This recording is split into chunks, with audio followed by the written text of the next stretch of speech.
Hello, this is Father Daniel Kim, Maryknoll Missioner, and welcome to our daily Gospel reading and reflection. Today's Gospel reading is according to St. Mark, chapter 8, verses 14 to 21. The disciples had forgotten to bring bread, and they only had one loaf with them in the boat. Jesus enjoined them, "Watch out, guard against the leaven of the Pharisees and the leaven of Herod." They concluded among themselves that it was because they had no bread. When he had become aware of this, he said to them, "Why do you conclude that it is because you have no bread? Do you not yet understand or comprehend? Are your hearts hardened? Do you have eyes and not see, ears and not hear? And do you not remember when I broke the 5 loaves for the 5,000, how many wicker baskets full of fragments you picked up?"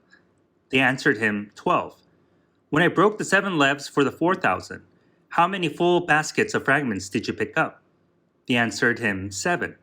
He said to them, "Do you still not yet understand?" The Gospel of the Lord. Praise to you, O Lord Jesus Christ. On this Mardi Gras, the day before Ash Wednesday, we find ourselves at a moment of abundance and anticipation. It is a day often marked by feasting and celebration, and this year is also coincides with the first day of the Lunar New Year, the Year of the Horse, a symbol of strength, energy, and forward movement. There is a natural excitement in the air, a sense of momentum carrying us into something new. In today's Gospel, the disciples are preoccupied with a very ordinary concern. They have forgotten to bring enough bread. Surrounded by Jesus who had just fed thousands, they still worry about scarcity.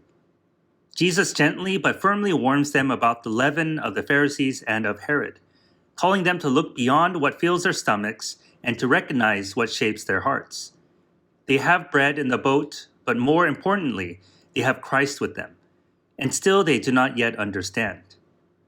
Mardi Gras literally means Fat Tuesday, a day of using up what is rich and plentiful before the season of fasting begins. The Gospel reminds us that abundance can distract us just as easily as scarcity.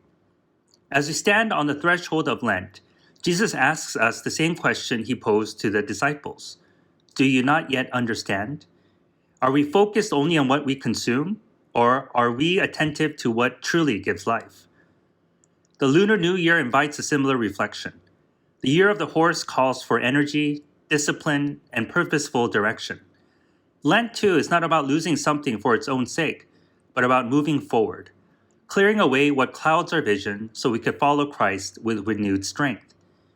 So today we rejoice, but we also prepare.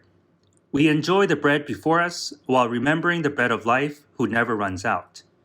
Tomorrow, marked with ashes, we begin again, eyes opened, hearts sharpened, ready to move forward with Christ into the desert and toward new life. Thank you for listening to today's Gospel reading and reflection. Please be sure to tune in again tomorrow. Have a blessed and wonderful day. If you enjoyed today's Gospel reading and reflection, please make sure that you subscribe wherever you're listening to podcasts. Also, if you know somebody who may find value in today's reading, please make sure that you share it with them. To learn more about how you can support the work that Maryknoll does around the world, please visit us at maryknollsociety.org. And if you're interested in subscribing to our online magazine, please feel free to visit us at maryknollmagazine.org. Thank you once again for spending your time with us today, and God bless.